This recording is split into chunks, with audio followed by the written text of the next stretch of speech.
The United States is facing a serious opioid epidemic. According to the Center for Disease Control, since the year 2000, there has been an increase in overdoses by 137%. In 2015, the CDC reported that there were 52 deaths from drug overdoses. Of that, 33,091 of those deaths were because of prescription medications or illicit drug use.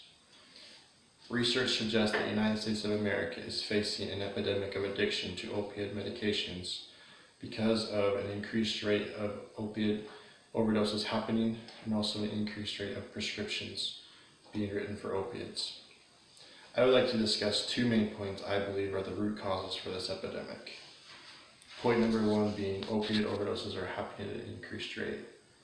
According to the CDC, it is recommended to prevent overdoses and the misuse of opiates. It recommends having an intense school or family-based programs where they discuss the use, side effects, and disposal of opiates. Also, patients that have been prescribed opiate pain medications need to have adequate education about their opiate prescriptions. That includes drug-to-drug interactions to reduce adverse effects with other medications, also for the regimen, the side effects, and for the proper disposal and storage of medications so they aren't misused by others. The FDA recommends disposing of opiate prescriptions by using an approved DEA drop-off site like the police station, your doctor's office, or local pharmacy. Point number two, there's an increased number of opiate prescriptions being written.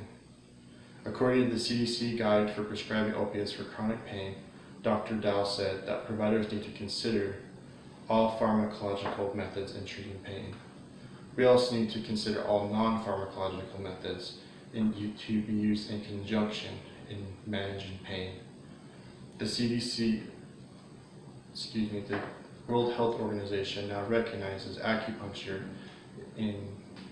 as a treatment for 30 different diseases. Of those, it includes pain. As you can see in my visual aid, it was presented by Dr. Nora Volkov with the National Institute for Drug Abuse. It was presented to the House Committee of Energy and Commerce. In 1991, there were 76 million prescriptions written for opiates, namely oxycodone and hydrocodone. And then in 2013, there were 207 million prescriptions written for opiates. As you can see in the visual aid chart, that is a dramatic increase in that time frame. In the year 2013, that made the United States the biggest consumer globally of opiate prescriptions. Nearly 100% of all hydrocodone prescribed was consumed by the United States of America. In his paper, Clinical Consequences of Polypharmacy in the Elderly, pharmacist Robert Maher found that in 2005 there were 4.3 million healthcare visits due to adverse drug effects. Some common classes of drugs in those adverse effects were benzodiazepines, opiates, and SSRIs, among others. To reduce polypharmacy, patients need to have proper education regarding their medications and their uses and their interactions with other medications.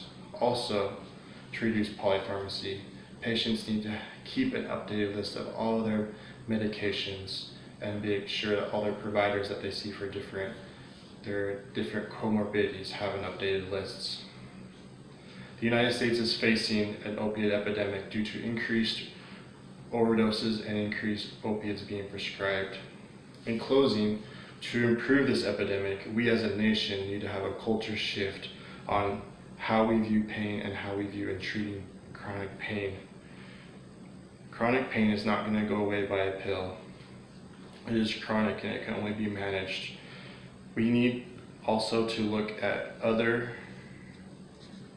methods of researching for alternative pain methods and using them in conjunction with opiates for proper pain management. Half of all opioid overdoses are related to prescription opiates. Those who have opiates prescribed need to be properly educated on the risks, benefits, side effects, and possible polypharmacy effects with other medications they are prescribed. prescribed.